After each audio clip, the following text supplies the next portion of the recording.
Assalamualaikum warahmatullahi wabarakatuh. Perkenalkan, nama saya Nur Hamidah dari PAIA. Di sini saya akan menjelaskan tentang hermeneutika hadis. Hermeneutika hadis adalah ilmu menafsirkan teks yang lahir dari tradisi barat, kini berkembang menjadi alat memahami teks keagamaan termasuk hadis. Hadis sebagai sumber hukum kedua setelah Al-Quran, memuat pesan moral, hukum, dan sosial yang membutuhkan pemahaman kontekstual. Dengan hermeneutika ini, hadis dapat diaplikasikan sesuai kebutuhan zaman tanpa menghilangkan nilai dasarnya. Fokus utama hermeneutika hadis yaitu ada dua. 1. Memahami konteks histori atau asbab al-wurud. 2. Menarik nilai-nilai universal untuk relevansi modern. Contoh dari memahami konteks histori asbab al-wurud yaitu contohnya hadis yang menyatakan jangan minum sambil berdiri. Konteks historinya yaitu hadis ini disampaikan pada masa air yang diminum umumnya diambil dari sumur atau sungai yang mungkin kurang higienis jika diminum tanpa memperhatikan cara minum yang baik. Analisis hermeneutikanya yaitu larangan ini lebih dimaksimalkan untuk menjaga kebersihan dan kesehatan sehingga tidak mutlak harus diterapkan dalam semua situasi di mana air sudah bersih dan steril. 2. Menarik nilai-nilai universal untuk relevansi modern. Contohnya yaitu hadis tentang larangan membuang sampah di sumber air. Nilai universalnya yaitu larangan ini menekankan pentingnya menjaga kebersihan lingkungan dan kesehatan masyarakat. Relevansi modern ini dalam konteks saat ini, hadis itu bisa dijadikan landasan etika untuk kampanye kebersihan lingkungan, seperti membuang sampah pada tempatnya atau mengelola limbah dengan baik.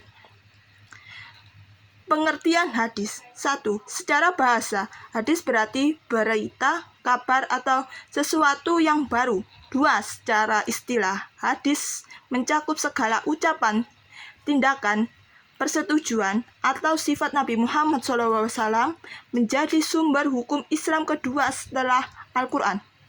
3. Komponen hadis. Kita lihat dari sanadnya, yaitu jalur periwayatan yang memastikan keaslian hadisnya. Dilihat dari matan, isi hadis yang membuat pesan utama. 4. Kedudukan hadis dalam Islam. Penjelasan Al-Quran, sumber hukum untuk hal-hal yang tidak diatur secara eksplisit dalam Al-Quran. Sanad atau jalur periwayatan hadis, yaitu contohnya hadis yang diriwayatkan oleh Imam Bukhari melalui jalur periwayatan seperti dari Anas bin Malik. Ia berkata, Rasulullah SAW bersabda, penelusuran sanad ini memastikan keaslian hadisnya, seperti menilai kredibilitas perawiannya, orang yang meriwayatkannya. Matan atau isi hadis. Contohnya yaitu isi hadis dari matan adalah sesungguhnya amal perbuatan tergantung pada niatnya. Pesan utama hadis ini adalah pentingnya niat dalam setiap perbuatan seorang muslim. 3. Kedudukan hadis sebagai penjelasan Al-Quran. Contohnya adalah Al-Quran memerintahkan sholat, wa aqimus sholah, tetapi tidak merinci tata cara sholat. Tata cara tersebut dijelaskan oleh Rasulullah SAW dalam hadis-hadisnya, seperti sholatlah kalian sebagai kalian melihat aku sholat. Hadis riwayat Bukhari. 4. Sumber hukum untuk hal yang tidak eksplisit dalam Al-Quran. Contohnya yaitu larangan memakan binatang yang bertaring. Dalam Al-Quran tidak ada penjelasan spesifik tentang hal ini, tetapi dalam hadis Rasulullah SAW bersabda, setiap binatang buas yang bertaring adalah haram dimakannya. Hadis riwayat Muslim. Hermeneutika dalam Islam. 1. Hermeneutika awalnya digunakan untuk memahami teks Injil di Barat. 2. Dalam Islam, hermeneutika diterapkan untuk memahami teks Al-Quran dan hadis secara kontekstual. 3. Fokus hermeneutika dalam Islam adalah mengkaji makna konteks yang dapat diterapkan sesuai kondisi sosial, budaya, dan zamannya. 4. Tujuan hermeneutika hadis yaitu ada 3. 1. Menghindari pemahaman tekstual yang kaku. 2. Menjaga relevansi ajaran Islam di masa modern. 3. Memastikan pahaman hadis tentang sesuai prinsip-prinsip Islam. Menghindari pemahaman tekstual yang kaku yaitu contohnya hadis yang melarang wanita berpergian tanpa mahramnya. Hadis riwayat Bukhari. Pemahaman tekstual kaku ini yaitu wanita tidak boleh berpergian tanpa ditemani keluarga lelaki. Pendekatan hermeneutika hadis yaitu larangan ini awalnya dimaksudkan untuk melindungi wanita dari ancaman dan bahaya perjalanan zaman dahulu dalam konteks modern dengan sistem keamanan yang lebih baik. Larangan ini dapat dipahami secara fleksibel selama wanita tetap menjaga adab dan keselamatannya. Menjaga relevansi ajaran Islam di masa modern. Contohnya yaitu hadis yang menganjurkan kebersihan halaman rumah dari kotoran. Pemahaman relevan ini di zaman modern ini dapat diterapkan dalam kampanye kebersihan lingkungan dan pengelolaan sampah yang bertujuan menjaga kesehatan dan keindahan lingkungan. Memastikan pemahaman hadis tetap sesuai prinsip-prinsip Islam. Contohnya yaitu hadis tentang mendirikan sholat di tengah malam, qiyamul lail. Dengan pendekatan hermeneutika ini, meskipun praktek ini bersifat sunnah, prinsip utamanya adalah pengabdian kepada Allah Subhanahu wa Ta'ala yang telah relevan dengan pendirian sholat wajib sebagai prioritas, terutama di masyarakat sibuk masa kini. 4. Menggali makna sesuai kondisi sosial, budaya, dan zamannya. Contohnya yaitu hadis yang menyatakan bahwa sebaik-baiknya penghasilan adalah dari hasil usaha tangannya sendiri. Hadis riwayat Bukhari. Dalam konteks zaman sekarang, dapat diterjemahkan sebagai semangat untuk mandiri, kreatif, dan tidak menggantungkan diri pada pihak lain dengan tetap menjaga kehalalan dan etika usaha. Pendekatan hermeneutika pada hadis. 1. Pendekatan tekstual. Menafsirkan hadis berdasarkan arti literal. Cocok untuk hukum-hukum tetap seperti larangan riba dan zina. 2. Pendekatan kontekstual. Pemahaman latar belakang ini, sosial dan histori saat hadis disampaikan, penyesuaian makna dengan perubahan kondisi zaman. 3. Pendekatan integratif. Kombinasi pendekatan tekstual dan kontekstual. Contohnya yaitu larangan judi dipahami sebagai proteksi moral sekaligus ekonomi. Pendekatan tekstual ini yaitu contohnya hadis yang melarang riba, hadis riwayat Muslim. Makna literasi hadis tentang riba tetap relevansi tanpa perlu reinterpretasi, yaitu larangan mengambil keuntungan yang tidak adil dalam transaksi. Larangan ini dipahami secara tegas karena memiliki dasar hukum tetap dalam Islam. Pendekatan kontekstual, contohnya yaitu hadis tentang pentingnya menjaga wudhu sebelum tidur. Hadis riwayat Abu Dawud. Di masa Nabi, menjaga wudhu memiliki fungsi spiritual sekaligus kebersihan. Dalam konteks modern, meskipun substansi spiritual tetap dipertahankan, memahami hikmah menjadi kebersihan tubuh dapat diterjemahkan lebih luas. Misalnya menjaga kesehatan sebelum istirahat dengan memastikan tubuh bersih. Pendekatan integratif yaitu contohnya hadis tentang larangan berjudi. Hadis riwayat Tirmidzi. Secara tekstual, perjudian dilarang karena mengandung unsur haram. Secara kontekstual, larangan ini juga relevansi karena perjudian dapat menghancurkan ekonomi individu dan merusak moral. Dengan pendekatan integratif, larangan ini tidak hanya dimaknai dari sisi tekstual, tetapi juga diperkuat dengan pemahaman dampaknya terhadap aspek sosial ekonomi. Langkah-langkah hermeneutika hadis. 1. Analisis dari sanad. Meneliti jalur periwayatan untuk memastikan keabsahan hadis. Mengidentifikasi periwayatan yang terpercaya. 2. Analisis matan. Memahami isi hadis tidak bertentangan dengan Al-Quran dan akidah, yaitu mengidentifikasi pesan inti hadis. 3. Pemahaman konteks asbab al-wurud. Mengkaji situasi dan kondisi ketika hadis disampaikan atau membandingkan dengan relevansi konteks modern. 4. Interpretasi universal. Menemukan nilai-nilai dasar yang dapat diaplikasikan di masa kini. Analisis hadis atau sanad, yaitu contoh hadisnya tentang keutamaan menuntut ilmu. Menuntut ilmu adalah kewajiban bagi setiap muslim. Hadis riwayat Ibnu Majah. Analisis memeriksa rantai perawian sanad untuk memastikan setiap perawi memiliki karakter yang jujur, adil, dan cerdas, serta riwayat hadisnya tersebut tidak bertentangan dengan riwayat lain. Analisis mantan, contohnya hadis yang menganjurkan memenuhi janji.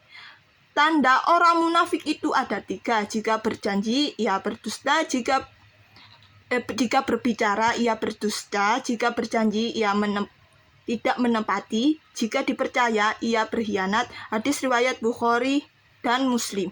3. Pemahaman konteks asbabul wurud. Contohnya yaitu hadis tentang larangan berbuat zina. Nabi bersabda, janganlah kalian berlaku zalim, karena kezaliman yang akan menjadi kegelapan pada hari kiamat. Hadis riwayat Muslim.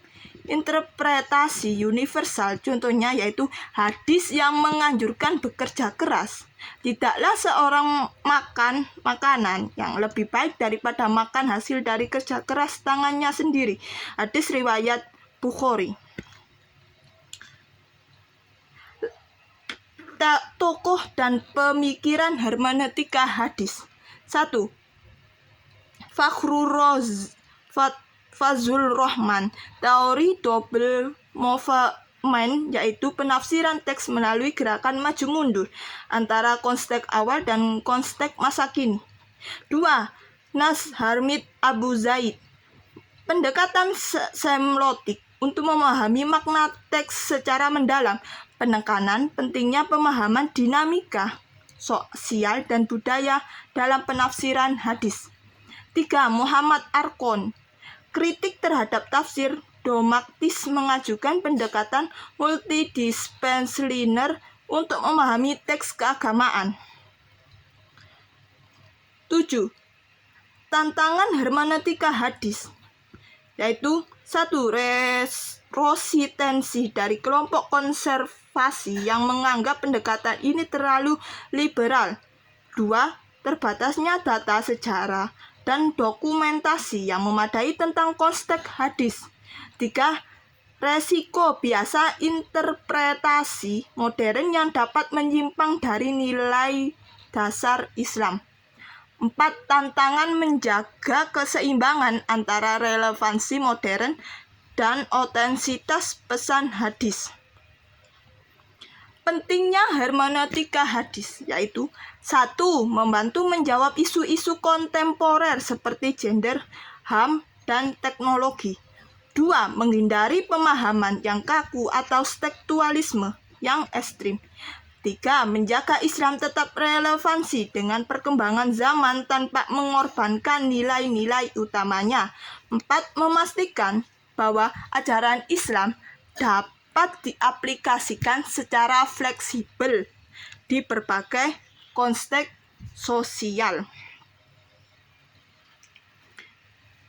Membantu menjawab isu-isu kontemporer seperti gender, HAM, dan teknologi. Contohnya yaitu hadis mengenai peran wanita di masyarakat diinterpretasikan ulang untuk mendukung kesetaraan gender dalam pendidikan dan pekerjaan tanpa melanggar prinsip Islam.